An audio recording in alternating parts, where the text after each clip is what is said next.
Fizeram uma série sobre o Césio 137. Galera, começou aí por esses dias uma febre muito forte sobre a questão do Césio 137, né, que foi um caso que ocorreu em Goiânia nos anos 80. E aí nós vamos fazer um react sobre isso. Beleza? Como vocês sabem, eu sou formado em Direito, enfim, já falei isso aqui algumas vezes, mas eu trabalhei mais de 10 anos, pode ser uns mais de 15 anos, na área de segurança do trabalho. Eu sou técnico de segurança do trabalho e eu trabalhei muito tempo fazendo treinamentos.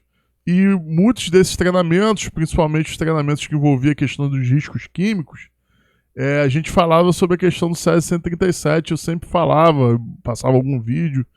Então foi um assunto que eu sempre fui um entusiasta. Quando for, vou levar cachaça, farofa, linguiça e... Ô, porra, Cinta, aí sim, hein? Porra, gente. Caraca, eu fiz uma panceta esses dias, ficou muito foda aqui. Mas voltando aqui o Césio 137. A gente...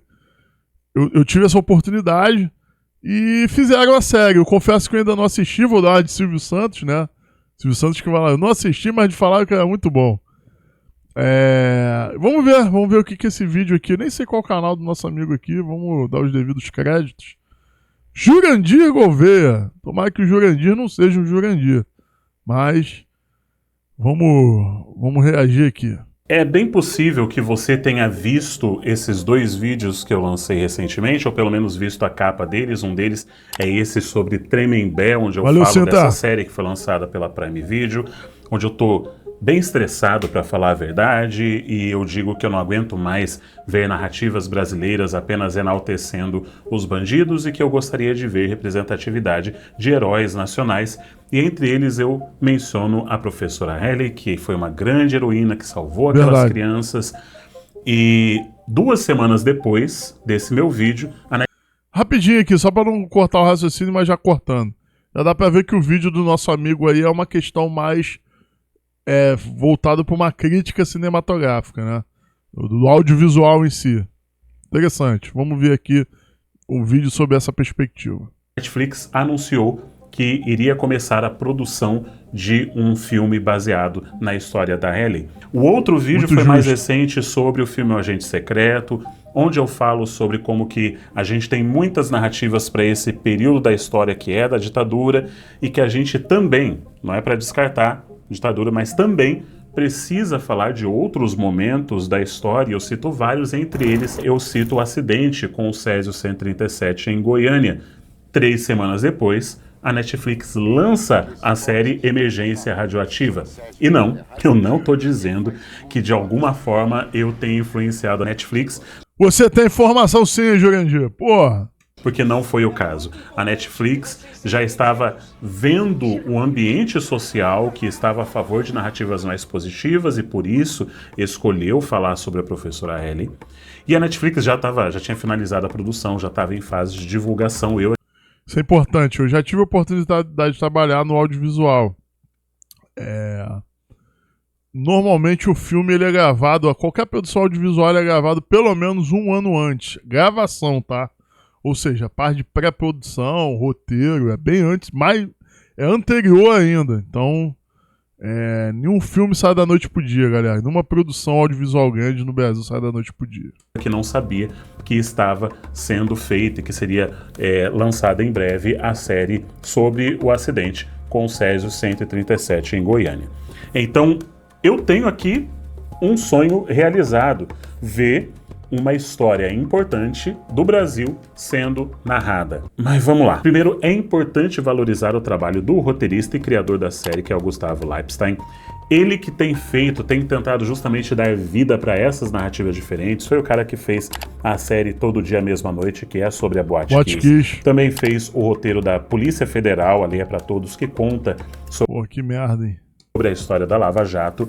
Então, é importante valorizar que ele esteja fazendo esse tipo de narrativa. Mas também é importante tomar cuidado com alguns problemas narrativos que podem afastar o público. E eu mesmo fui um público que foi afastado. Eu assisti 3 episódios inteiros da série. Os outros 2 episódios eu fui pulando. A série é baseada no caso real do Césio 137, que foi o maior acidente radioativo fora de uma usina nuclear da história. Vamos lá, galera, vamos explicar aqui o que foi o Césio. Todo mundo já tá sabendo disso, mas vamos falar aqui para quem não sabe. Césio 137 foi um episódio que ocorreu em Goiânia, nos anos 80, no qual algumas pessoas morreram e milhares tiveram algum tipo de contato com a substância radioativa que é o Césio 137. O Césio 137 só aconteceu por conta de um erro muito grande, que é uma coisa que demorou mais de 10 anos para se resolver esse problema. Que é uma coisa que é voltada à parte ambiental, para quem não sabe, que é o gerenciamento de resíduos sólidos. Ou seja, se tivesse, aliás, o gerenciamento desse resíduo sólido, que é o caso lá da máquina, que deixaram lá de qualquer forma e não descartaram, com certeza esse acidente não teria acontecido. Detalhe, já teve situações parecidas com essa no Brasil, e inclusive no Rio de Janeiro, lá nos anos 2010, 2011, por aí, foi um caso de um pessoal que roubou um carro, um assalto ali na região de Nilópolis, Anchieta ali, aquela linha do trem ali de Ricardo de Albuquerque, né? Enfim. O pessoal assaltou e roubou uma Fiorino que tinha um produto radioativo. Esse carro passou pela Avenida Brasil. Depois o carro foi abandonado. Mas poderia ter acontecido uma situação exatamente igual a essa. Então, para vocês verem que situações igual ao Césio 137, a gente tem aos montes aqui no Brasil, inclusive no Rio de Janeiro. É um suspense dramático que vai acompanhar principalmente o Márcio, que é um físico nuclear que estava de férias em Goiânia quando ocorreu o acidente, e ele se tornou fundamental ali na contenção da contaminação. A série é criada como uma espécie de Chernobyl. Essa comparação não adianta, ela vai ser inevitável. Chernobyl foi uma das melhores minisséries de todos os tempos. Vamos lá. Não sei se esse Márcio se refere ao físico nuclear, que realmente foi o cara que fez a abordagem lá do Césio. Por quê?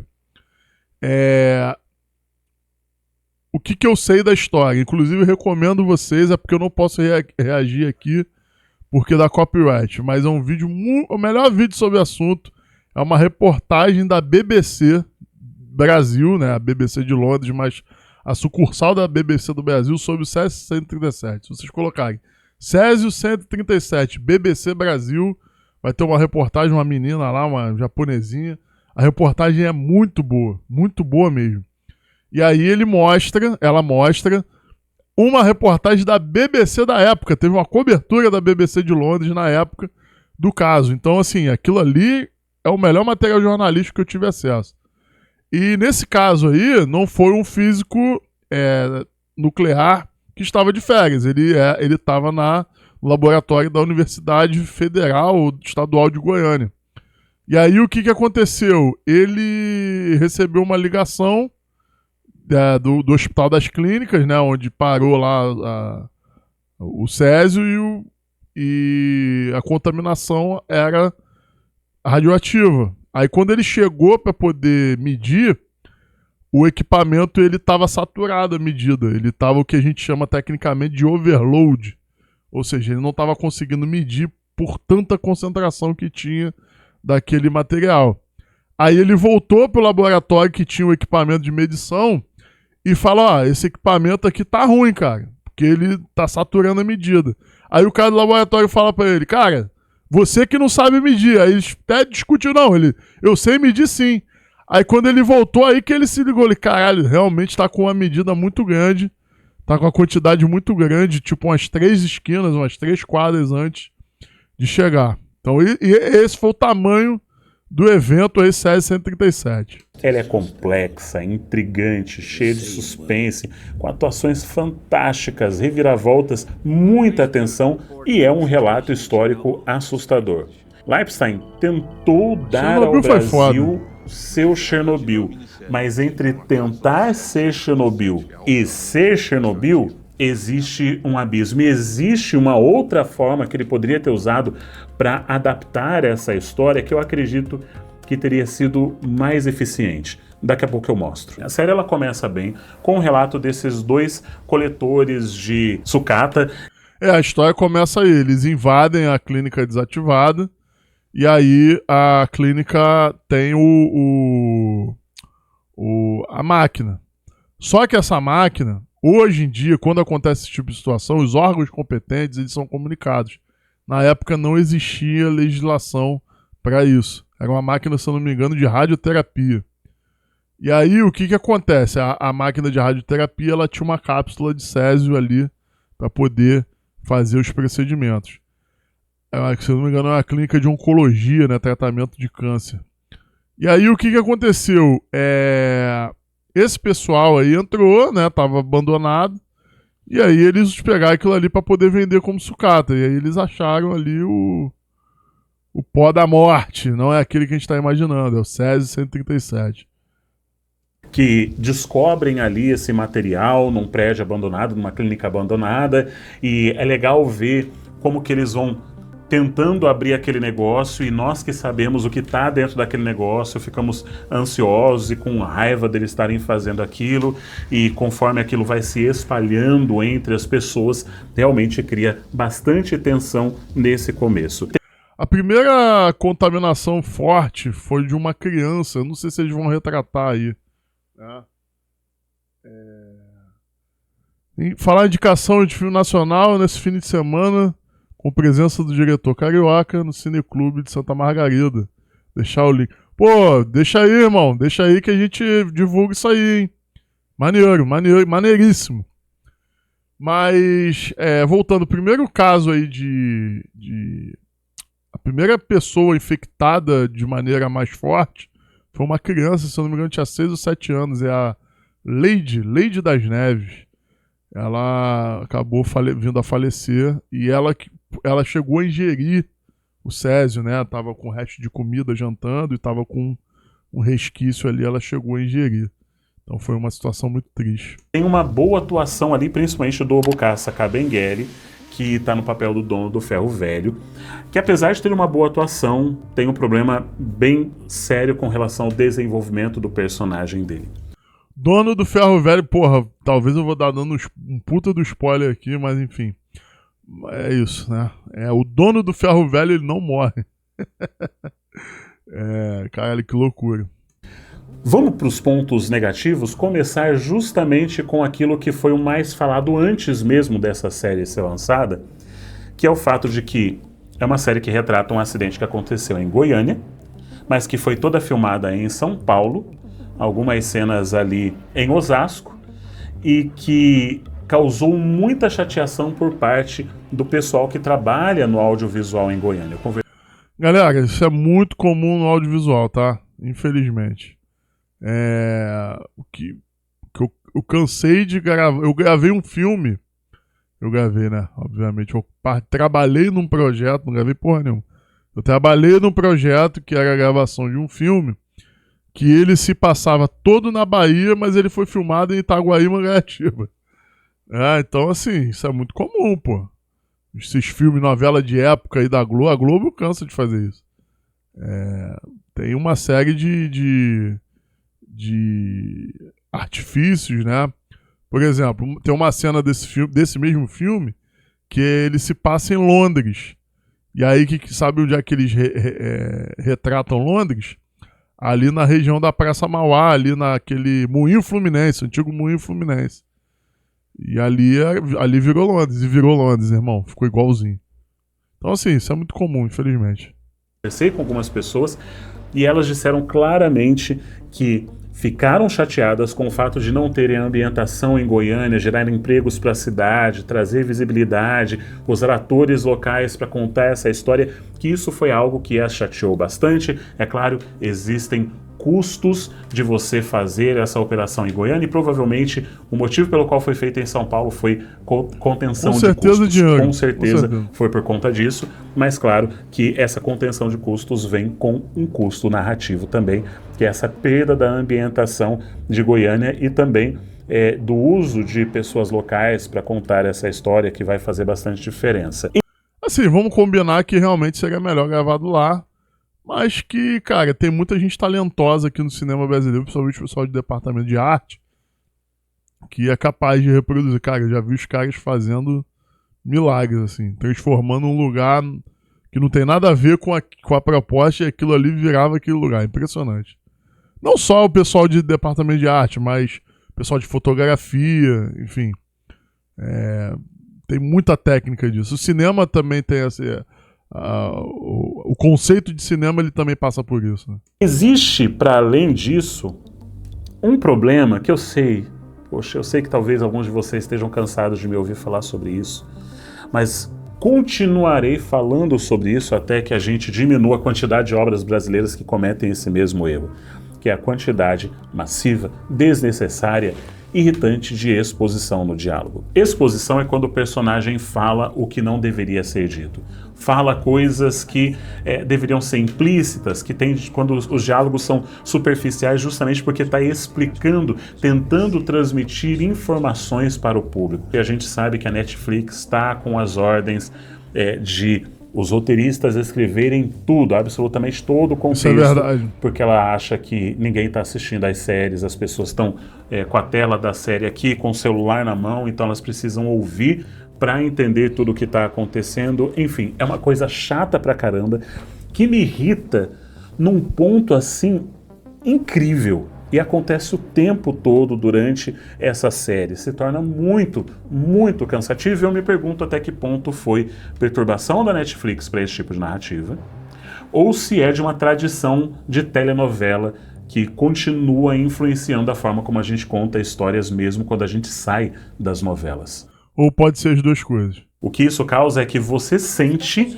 o tempo todo que está vendo atores interpretando papéis. Com raras exceções, você não consegue ter a imersão narrativa nessa história. O Evanildo, que é o dono ali do Ferro Velho, por algum motivo decidiram colocar esse cara como uma espécie de antagonista. E eu tentei pesquisar para ver se isso ressoa de alguma forma na realidade e não consegui encontrar nada que corroborasse isso. Mas o que acontece é que o tempo todo esse cara ele age como um inimigo dos cientistas, como se todo mundo ao redor estivesse tentando roubar a casa dele, roubar o ferro velho dele, tentando prendê-lo. Quando os dois chegam, o cientista junto com o secretário da Vigilância Sanitária chega ali no ferro velho do Evanildo, o Evanildo fala: por que vocês querem vir aqui? Cadê o mandato de vocês? Não estou acreditando em nada que você está falando. Vocês são da polícia, isso sim. Vocês estão querendo levar as minhas coisas. Depois vão lá na casa dele e falam: não, vocês estão com a polícia, eu não quero saber de vocês não. Vocês estão querendo roubar a gente, vocês são mentirosos, não acredito em vocês não. Aí quando consegue levar lá para o centro de contenção para fazer a triagem, para fazer a quarentena, esse povo está querendo acabar com a gente. Eles estão tentando roubar nossa casa. Eles estão... Vamos lá, muita coisa aqui que ele já falou e eu vou bater um apanhado aqui. Primeiro, tem um erro aqui absurdo, né? Porque não tem nada a ver. Esse aqui é um erro grande. O centro de aonde foi o centro de triagem, foram mais de 2.000 pessoas que passaram pela triagem, foram medidas para saber se tinha radiação de Césio 137. Foi no estádio Serra Dourada, que fica às margens da BR-153. É um estádio que é administrado pelo governo do estado de Goiás. Do Goiás, né? O pessoal lá fala assim. Porra, não tem nada a ver com isso aqui, né? O Serra Dourada é um estádio enorme, enfim. Quem conhece e acompanha futebol ou é da região sabe que isso aqui não tem nada a ver com Serra Dourada. Outra coisa é essa questão também. Com certeza, esse cara, ele também era vítima, né? Porque ele tinha a chance de morrer. Então ele ninguém tava ali pensando em dinheiro ou alguma coisa no sentido. Tava pensando na merda que aconteceu e um jeito de resolver essa merda, né? De alguma forma. Então, assim, realmente, se você for parar pra pensar, o nosso amigo aí, Jurandir, ele dá uma ele tá certo, porque o roteiro dá uma viajada. Mas é aquilo, né? O famoso baseado em fatos reais. Enfim, mas eu acho que perde muito, né? Ao invés de você cria uma história dentro da história que aconteceu de verdade. Eu não curto isso muito, não. estão tentando demolir tudo e construir um prédio no lugar. Esse povo não dá para confiar neles. E o tempo todo essa revolta que não parece ter sentido, não parece ter origem, não parece ter função narrativa nenhuma, exceto o fato de tentar criar uma tensão onde poderia ter sido feito de forma muito rápida, mas é estendido, puxado essa corda ao máximo. Imagina. A impressão que eu tenho ao assistir essa série é de que não souberam qual foco dar. Você tem muitos elementos sendo tratados, você tem muitas histórias sendo tratadas, e daí isso vai gerando a quebra de urgência. E tá toda hora fazendo uma manipulação de cena e uma montagem não muito boa, que vai fazendo com que o ritmo da história seja quebrado a todo momento. E essa tensão sendo quebrada é a maior coisa que destoa da série Chernobyl, por exemplo. Quando você assiste Chernobyl, do primeiro segundo ao último segundo você fica tenso. É uma história cuja trilha sonora, interpretações, narrativa, cenas, diálogos, tudo isso constrói uma tensão constante no espectador. Por quê? Então, aí é uma questão. Dá para perceber que Chernobyl, e diferente do SES-137, qual é a questão? O que Chernobyl e o SES-137 ele tem em comum, além do desastre em si? É a humanidade, né? Aquela população lutando contra aquele elemento. Então, o que acontece? Aquilo ali basicamente é isso. Então, assim, uma boa produção audiovisual que se preze, ela deveria focar nessa situação. Como é que a gente vai lidar? Porra, isso americano faz como ninguém, né? A verdade é essa, o mundo vai acabar, invasão alienígena, Independence Day. Porra, isso aí o americano, meu irmão. Hollywood aí ganhou muito dinheiro em cima da gente com esse tipo de formato. Então seria legal a gente, se fosse dessa forma. Mas tá parecendo que não é, né? Então, assim, e isso é muita cara do Brasil, né? Ter que responsabilizar alguém, culpar alguém, nesse caso aí, coitado do dono do ferro velho. Mas, na verdade, se você for parar pra pensar, você poderia fazer um trabalho assim, como é que é a visão do médico nesse sentido, como é que foi a visão do bombeiro, porque eu sei que teve muito trabalho do corpo de bombeiros, como é que é a visão do poder público, o que as autoridades da época faziam com relação a isso, vigilância sanitária e principalmente o físico nuclear, né? Que é o cara ali que tem que usar daquilo que ele conhece tecnicamente, que ele estudou academicamente, cientificamente, para poder combater e minimizar o risco, né? Porque na verdade isso aí é um trabalho de minimização de risco.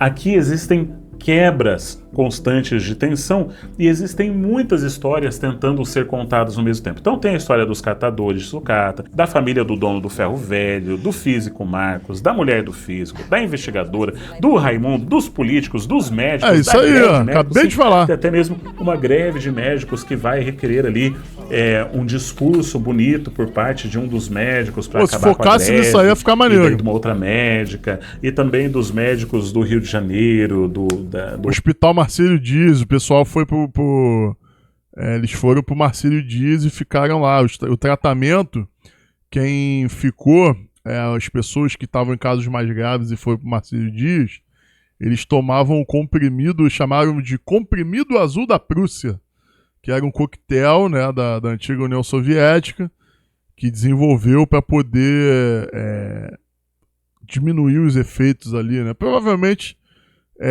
já tinham expertise ali da experiência de Chernobyl, então ajudou bastante. Aí o que acontece? Eles lavavam com lixa. Tem um relato de uma das mulheres que lavavam muito a parte dos pés, que o maior índice de contaminação nesse caso era pelos pés. Hospital Naval. E também tem a história de uma outra cientista, que eu não lembro o nome, que é interpretada pela Leandra Leal, e eu lembro que o marido da Leandra Leal já me xingou em um comentário de um Reels lá no Instagram. Mas não foi por causa dessa série, foi por causa de uma coisa anterior que não tinha nada a ver com a Leandra Leal, mas enfim. Então essa tentativa constante de criar conflitos faz com que uma formulazinha seja repetida constantemente, que é o seguinte: o Evenildo, que é o dono do ferro velho, não acredita no que eles estão falando. O secretário de segurança pública ou de sanitário, sei lá, não acredita no que eles estão falando. A esposa dele não acredita no que ele fala. O governador não acredita no que o Márcio fala. 30 vezes que ele tenta entrar, o cara vive entrando e saindo do lugar, a polícia sempre barra ele e fala que não pode entrar. Então, toda hora um conflito, toda hora uma tensão desnecessariamente. Isso aí é o Sheik, pô. Caraca! Toda hora um conflito, que maneiro. Toda hora uma tensão. Eles reproduziram o Sheik, cara. O Sheik era o cachorro da família que morreu, infelizmente, né? O Sheik era o cachorro da família da Lady, né? Da menina que morreu. Ele... Pô, ficou bonito esse Sheik aqui, hein? O outro era mais caidinho um pouco. O de verdade, né? O Sheik, ele, infelizmente... Pô, isso é muito triste falar isso. Ele virou lixo radioativo. Ele morreu, né? Por conta da contaminação. E aí ele foi colocado em tambores e virou lixo radioativo. Desnecessariamente criada nos pontos que não são narrativamente importantes. Aquilo que realmente faz sentido, que é importante para a história, que é a tragédia, o impacto dela na vida dos moradores, muitas vezes é colocado de lado para trabalhar essas subtramas ou essas tensões narrativas, pontos de tensão narrativos que não fazem a história avançar. Aí, ó, formação do nosso químico aqui, ó. Comprimido azul da Prússia existe, não é um coquetel, é uma substância que ajuda na eliminação do césio e outros isótopos pesados, exatamente. Esse foi a droga, né? Isso foi administrado do pessoal para poder minimizar ali os efeitos. E deu certo, tá? Salvou muita gente isso aí. Deixam isso muito arrastado, muito preso. E na minha opinião, essa teria sido uma história muito melhor contada se fosse um filme. 5 episódios, mais de 5 horas de série, completamente desnecessário da forma como foi feito. Concordo. Talvez pudesse render, sim, de outra forma, mas da forma como foi feito, completamente desnecessário. Como que isso poderia ser feito? Como o filme Contágio. O filme Contágio é um filme muito bom, que inclusive se tornou muito popular durante o período da pandemia, justamente porque alguns viram nele uma antecipação, né, como se ele tivesse adivinhado o futuro 10 anos antes da pandemia, visto como que as coisas aconteceriam. E é um filme que tem uma tensão constante, tem aquela foi coisa spoiler de da pandemia, o bagulho. Pegando em objeto, esse objeto indo embora, e você acompanhando o objeto e vendo, se preocupando cada vez que um personagem toca em algo, se perguntando quem foi contaminado, quem vai ser a próxima vítima, de onde é que isso surgiu, para onde é que vai. É um filme que cria uma tensão constante. É um filme que cria subtramas e tem vários personagens, inclusive não tantos quanto essa série, mas tem vários personagens, todos eles narrativamente interessantes e importantes para a trama. E eu acredito que se fosse um filme ao invés de uma série, o resultado seria muito melhor. Faltou urgência narrativa. Os diálogos eles deveriam ser menos expositivos, sem dúvida nenhuma. Faltou foco narrativo, existem muitos desvios o tempo todo e uma direção que tivesse mais cuidado em criar uma sequência narrativa, em orientar os atores, porque muitas atuações, não vou citar nomes, mas muitas atuações pareceram muito superficiais e artificiais e difíceis de acompanhar. E é uma série que claramente deveria ser para o povo de Goiânia. Sim. Mas o povo de Goiânia está chateado, porque não foi gravado lá, porque eles também dizem, pelo menos essas pessoas com quem eu conversei que são da área, dizem que sentiram que os goianos foram representados de forma caricata, como se fossem pessoas menos instruídas, pessoas tolas, ignorantes. E é uma visão que já é de um preconceito que foi gerado com relação a essa história, das pessoas pegarem esse negócio brilhante, passarem na cara, passarem no pescoço e não fazerem ideia do mal que ele fazia.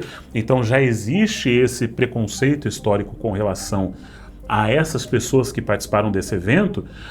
E o foco não deveria estar nisso, não deveria estar nesse absurdo de você pegar esse negócio e passar no rosto, mas eles não sabiam, não faziam ideia do que era aquilo.